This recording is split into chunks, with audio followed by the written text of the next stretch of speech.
Today we are taking a look at an action camera equipped with two separate lenses. So this is made by PowerAd and it's capable of shooting 360-degree video in 960p at 30 frames per second, 2.7K at 25 frames per second, and 4K at 15 frames per second. As well, this camera can also take 4 megapixel 360-degree photos. The overall video and photo quality of the camera is great, except that really low frame rate when recording in 4K. But anyway, you don't really have to worry about the quality at all. But just in case you were wondering, the majority of all the sample footage I'm showing you is not what the actual video footage will look like, because the footage you're seeing is recorded off the screen of my phone and is streamed over Wi-Fi. So like I just talked about, this camera is also Wi-Fi compatible and also has a companion app you can download on your phone called Easy iCam. To pair the camera to your phone, just press the Wi-Fi button on the side of the camera, then go into the Wi-Fi on your phone's settings and connect to whatever really long camera related name there is.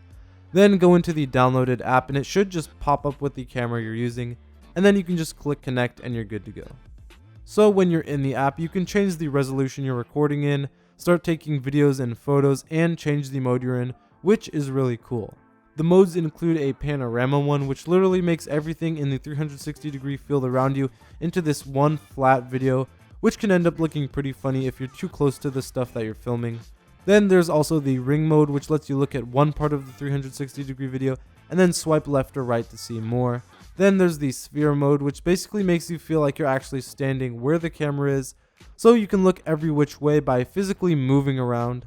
Next is the outer ring mode, which turns the video into this cylinder, which seems pretty useless, but I guess it looks kind of cool. And then there's the outer sphere mode, which makes your view turn into a cool fisheye looking thing. After that is the VR headset mode, which separates the video into two separate boxes and makes it viewable for VR headsets. And finally is the little planet mode, which is easily my favorite. This makes everything around you resemble a tiny planet and makes you look like you're traveling around it when you move. As well, it's useful to know that if you want to record video or take photos, you will have to have a micro SD card inserted. So you can't just record video directly from the camera to your phone, unless of course you have like a workaround like I did where I just recorded my phone's screen. But then of course you're going to have that record button in the way and the video won't be of the best quality. Now taking a look around the camera, on the very top you have a 1-inch LCD screen, which is going to display whatever the camera is currently doing. Then on one side you have your Wi-Fi button at the top, then below that you have your capture button and then the power button, and finally your micro USB port for charging it up. On the other side you have your micro SD card slot kind of hidden in there, and it supports one up to 32 gigabytes in size. Then obviously on the front and back you have both of your big lenses, and then on the very bottom you have your standard little screw-in area for mounting it. As well, this camera comes with a little tripod which serves its purpose well, and it also comes with a cool little wireless remote for taking either videos or photos. The base attachment that it comes with bends left and right and has a lock-in mechanism that does indeed work with GoPro stuff. So if you have adhesive attachments and stuff like that, it should all work with this thing for the most part. On the other hand though, anything from a GoPro that uses those interlocking pieces of plastic with the screw through it will not work with this camera, since those pieces are not the same size.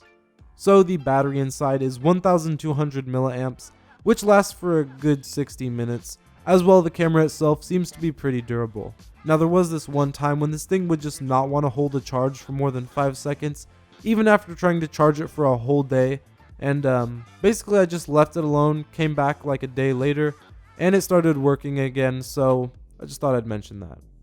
The camera itself costs $130, so it's not cheap, but it's definitely less expensive than something like a GoPro. Overall, the camera is of good quality, it has some really cool modes for filming and whatnot, and it's cheaper than its competitors. For all this, I would recommend this to anyone looking for an interesting action cam who doesn't mind not having that name brand and thinks they could get some really cool videos out of all those different filming modes. Thanks for watching, the link is in the description below. As well, don't forget to subscribe for more upcoming videos, and as always, I'll see you guys in the next one.